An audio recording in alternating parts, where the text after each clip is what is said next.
जय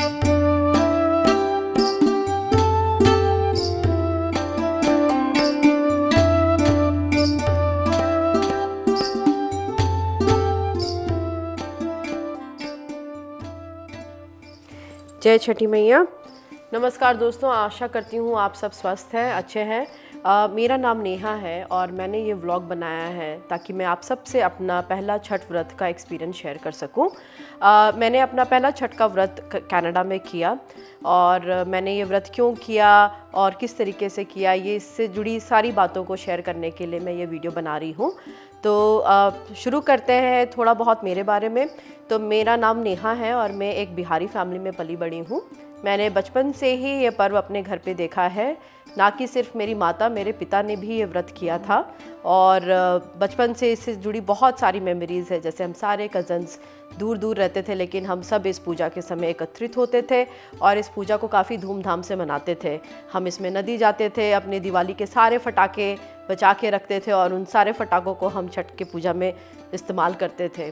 और जब हम छोटे थे तो हमें पता नहीं था कि ये इतना बड़ा और इतना पावन ये एक महापर्व है, क्योंकि हमारे लिए तो उस वक्त मस्ती, छठ पे जाना, घाट पे जाना, ये सब चीज़ें मायने रखता था। लेकिन जैसे जैसे हम बड़े हुए हमें समझ में आया कि ये एक बहुत ही महान पर्व है और इससे जुड़ी कितनी सारी चीज़ें हैं जो हमें डे टू डे लाइफ में भी अफेक्ट करती हैं, जो हमें पता नहीं है। तो जैसे मैंने ये सब जाना, मुझे इच्छा थी कि ये पर्व मैं अपने घर पे करूँ, ये व्रत करूँ, लेकिन कभी संजोग नहीं बन पाया, क्योंकि इससे जुड़ी बहुत सारी नियम होती है और मुझे वो सारी नियम पता नहीं है। इसलिए मैंने इंतज़ार किया, लेकिन इस बार छठी मैया की कृपा से मैंने ये व्रत किया, जो कि सफल भी रहा। और इस बारे में मैं आप सबको और भी बताऊंगी और वीडियोस भी दिखाऊंगी जो हमने किया यहाँ पे कनाडा में। इसके बारे में बताने से पहले मैं थोड़ा बहुत आपसे कुछ शेयर करना चाहूँगी इस पर्व के बारे में। तो बहुत लोगों को पता है कि ये पर्व इंडिया का एक बहुत ही महान फेस्टिवल है, जो कि प्राइमरली अगर आप देखें तो झारखंड, बिहार, यूपी और एमपी में मनाया जाता है। इसे दूसरे पार्ट्स ऑफ इंडिया में भी मनाया जाता है, लेकिन ना कि उस भारी संख्या में। और इंडिया के अलावा इसे नेपाल में भी मनाया जाता है। और ये साल में 2 बार मनाया जाता है, एक चैत्र मास में और दूसरा कार्तिक मास में। मैंने जो व्रत किया था वो कार्तिक मास का किया था, क्योंकि मैंने यही अपने घर पे शुरू से देखा है। और मेरा यहाँ पे मेरी इच्छा भी थी कि मैं कार्तिक मास में ये व्रत करूँ, नवरात्रि, दिवाली के ठीक बाद। तो ये हमने यहाँ पे किया, काफ़ी अच्छे से हुआ हमारा ये त्यौहार। मेरे फ्रेंड्स अक्सर जो दूसरे पार्ट्स ऑफ इंडिया से हैं वो पूछते हैं कि हम सब ये व्रत क्यों करते हैं, कैसे करते हैं। सबने थोड़ा बहुत वीडियो देखा हुआ है, लेकिन सबको उतना ज्ञान नहीं है कि ये क्यों किया जाता है और कैसे हम ये 36 घंटे का निर्जला व्रत करते हैं। तो मैं ये सब कुछ बताऊँगी। तो मैंने ये व्रत क्यों किया और इसे किस तरीके से करते हैं, इन सब का जवाब देने के पहले मैं बताना चाहूँगी कि ये पर्व है सूर्य भगवान का, जिनमें हम उनकी आराधना करते हैं, और उनकी बहन षष्ठी माता का, जिनको हम छठी मैया भी कहते हैं। और ये 4 दिन का त्यौहार है जो शुरू होता है नहाए खाए से, जिसमें जो व्रतियाँ होती हैं वो नहा के, साफ कपड़े पहन के लौकी भात खाती हैं। यहाँ से ये व्रत शुरू होता है, ये पहला दिन है।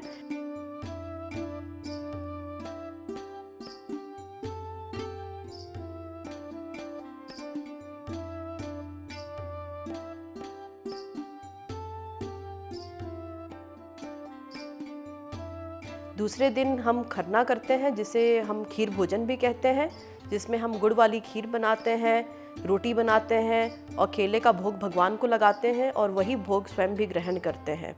तो हमारे ये 36 घंटे के व्रत के पहले का ये आखिरी भोजन होता है और इसके बाद हमारा 36 घंटा का निर्जला व्रत शुरू होता है। तो इस निर्जला व्रत को शुरू करने के पहले बहुत सारी तैयारियां हैं जो हमें करनी होती हैं। और भगवान सूर्य और षष्ठी माता जो हैं, इस प्रकृति की रचना करने वाले देवी देवताएं हैं और इनकी हम आराधना इसलिए करते हैं ताकि भगवान को थैंक्स कर सकें। एक ग्रैटिट्यूड है जो हम भगवान को देते हैं, जिसमें कि हमें प्रकृति से इतना कुछ मिला है, जो भी इस प्रकृति में है, यहाँ पे जो भी इस प्लैनेट में लाइफ है, ये सिर्फ और सिर्फ भगवान का दिया हुआ है। तो उन्हें एक थैंक्स देने के लिए हम ये पर्व मनाते हैं, जिसमें उस सीज़न से मिलने वाली सारी सब्जियाँ, फल, ये सब भगवान को भोग के रूप में हम चढ़ाते हैं।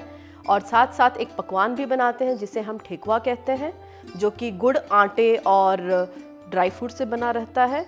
तो ये सब चीज़ें भगवान को हम चढ़ाते हैं और इसमें ना कि सिर्फ हम उगते हुए सूरज की को अर्घ्य देते हैं, बल्कि डूबते हुए सूरज को भी अर्घ्य देते हैं और इस तरीके से अपना ये व्रत का पालन करते हैं। इस व्रत की मान्यता हमारे ऐतिहासिक ग्रंथों में भी किया गया है। कहा गया है कुछ चीज़ें जो मैं आपसे शेयर करना चाहूँगी। जैसे कि हमारे रामायण में कहा गया है कि प्रभु श्री राम और सीता मैया जब वनवास काट के पहली बार अयोध्या वापस आए थे, तब सीता मैया ने इस व्रत का पालन किया था और उसके पश्चात उन्हें पुत्र की प्राप्ति हुई थी। वैसे ही कहा जाता है महाभारत में द्रौपदी ने भी ये व्रत रखा था। जब पांडव राजपाट सब कुछ अपना हार गए थे, तो कुरुक्षेत्र के युद्ध के पहले द्रौपदी ने ये व्रत रखा था, जिसके पश्चात पांडव विजय हुए थे। तो ये कुछ मान्यताएं हैं जो हमारे पुराणों में लिखा गया है। एक और मान्यता है कि षष्ठी माता जो है वो दुर्गा माँ का ही एक रूप है, जिसे हम कात्यायनी भी कहते हैं, और नवरात्रि के समय हम षष्ठी वाले दिन उनकी आराधना करते हैं। तो ये हो गई कुछ ऐतिहासिक ग्रंथों की बात। चलिए अब मैं आपको ये बताती हूँ कि हमने क्या किया और कैसे किया। तो सूर्य भगवान और षष्ठी माता जो हैं, इनकी आराधना करने से हमें क्या मिलता है। कई लोग पूछते हैं कि ये व्रत क्यों किया जाता है। कई ऐसे लोग हैं जो संतान के इच्छुक माँ बाप होते हैं, जो इसकी आराधना करते हैं और उसके पश्चात उन्हें भगवान अपना आशीर्वाद देते हैं, जिन्हें उनकी ये इच्छा पूरी होती है। कई लोग अलग अलग तरह के दुख तकलीफ़ में होते हैं और अपने दुख तकलीफ़ का निवारण करने के लिए भी भगवान से प्रार्थना करते हैं और भगवान उनकी प्रार्थना स्वीकार करते हैं और उन्हें अपना आशीर्वाद देते हैं और उनके दुखों का अंत करते हैं। तो इसी तरीके की बहुत सारी चीज़ें हैं जिस वजह से लोग करते हैं। मैंने ये व्रत इसलिए किया क्योंकि मैं अपने कल्चर को आगे बढ़ाना चाहती हूँ। I just love my culture, और मुझे अपने कल्चर में ये फेस्टिवल ख़ास करके बहुत ज़्यादा पसंद है और मैं इस फेस्टिवल का हर साल इंतज़ार करती थी। जैसे मैंने बताया, मेरे माता पिता दोनों ये व्रत करते थे, लेकिन अब वे सामर्थ्य नहीं कर पाते हैं और मेरी शादी एक बंगाली लड़के से हुई है जिसके घर में ये व्रत नहीं होता। तो मेरी इच्छा थी कि मैं इस प्रथा को कंटिन्यू करूं और इस बात को ध्यान में रखते हुए मैंने ये व्रत किया। और जैसा कि मैंने कहा कि मैं बहुत दिन से सोच रही थी लेकिन कर नहीं पा रही थी, लेकिन इस बार छठी मैया की कृपा थी जो मैंने ये व्रत किया। मैंने अपनी बचपन की सहेली के साथ ये व्रत किया जो 4 साल से ये व्रत करती आ रही है। उसे काफ़ी अनुभव भी है और उसके हेल्प और गाइडेंस से मैंने ये व्रत सफल किया। और साथ में मेरी एक दीदी है जो इंडिया में रहती है, वो भी ये व्रत 18 साल से करती आ रही हैं। उन्होंने भी मुझे काफ़ी गाइड किया, मम्मी से थोड़ी बहुत गाइडेंस मिली। सो सब ने बहुत हेल्प किया और काफ़ी हमारे फ्रेंड्स, रिलेटिव्स ये सब भी आए थे जिन्होंने इस पर्व को काफ़ी उत्साह से और मनाया और हमें बहुत प्रसन्नता दी। तो हमें बहुत अच्छा लगा कि वे भी इसमें शामिल हुए। तो ये 4 दिन का पर्व कैसे पार हो गया हमें पता ही नहीं चला। कई एक बार लोग मुझसे ये पूछते हैं, मेरे फ्रेंड्स भी पूछ रहे थे कि हम ये 36 घंटे का निर्जला व्रत क्यों रखते हैं, ये तो काफ़ी डिफ़िकल्ट है। और मैं इस बात से बिल्कुल अनजान नहीं हूँ, या मैं नहीं कहूँगी कि ये गलत सोच है। मेरे दिमाग में भी ये बात आई थी।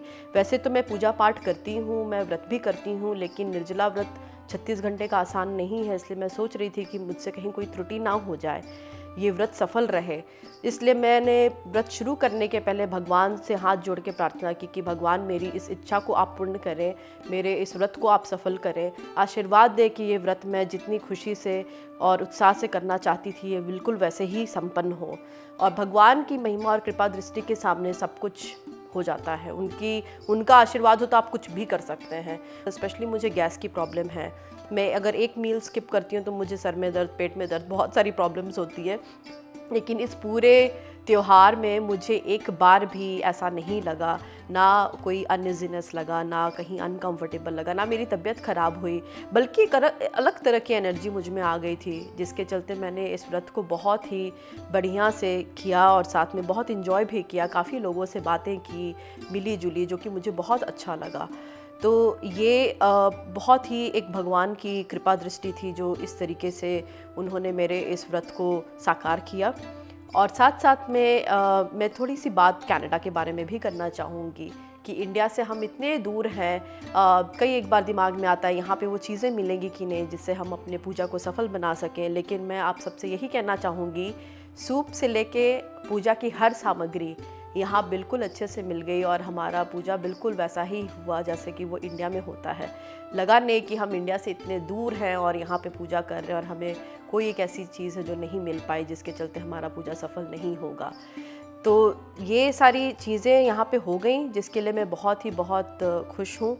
और साथ साथ में मैं एक और बात कहूँगी कि कहते तो हैं कि इन सारी चीज़ों को आप भगवान को चढ़ाते हैं, भोग लगाते हैं और उनका आशीर्वाद ग्रहण करते हैं, लेकिन मुझे लगता है कि आपकी मन की श्रद्धा और विश्वास, ये दोनों चीज़ें बहुत ज़रूरी हैं। अगर ये आपके मन में है तो मुझे लगता है कि ये व्रत के कोई ऐसे नियम नहीं, मुझे नहीं लगता है कि आपको ये सारी चीज़ें होंगी तो ही आप व्रत कर सकते हैं।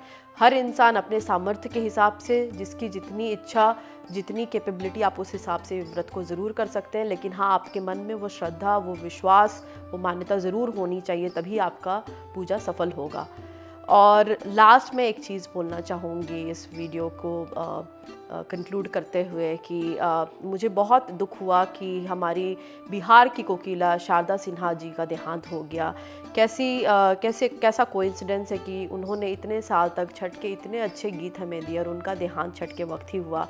मैं छठी मैया से सिर्फ यही प्रार्थना करती हूँ कि वे जहाँ भी रहें उन्हें खुश रखें, उनके परिवार को शक्ति दें ताकि वो इस इमोशनल फेज़ से गुज़र रहे हैं, इससे वो निकल सकें। और मैं यही बोलना चाहूँगी उन्हें ट्रिब्यूट देते हुए, उनका एक गाना जो हम बचपन से सुनते आ रहे हैं, उस गाने का एक पंक्ति मैं गाना चाहूँगी। पहिले पहिले हम कैनी छठी मैया बरत तहार, छठी मैया बरत तहार, करी क्षमा छठी मैया, भूल चूक गलती हमार, भूल चूक गलती हमार। और मैं छठी मैया से फिर से हाथ जोड़ के क्षमा मांगना चाहूँगी कि किसी भी तरह की त्रुटि मुझसे हुई हो इस व्रत को करने में या इस वीडियो को बनाने में, तो मैं माफ़ी मांगूंगी माँ से और कहूँगी कि वो अपनी कृपा दृष्टि मुझ पे और मेरे परिवार पे बनाए और मुझे शक्ति दे और ये सौभाग्य दे कि ये व्रत मैं बार बार कर सकूँ। जय छठी मैया।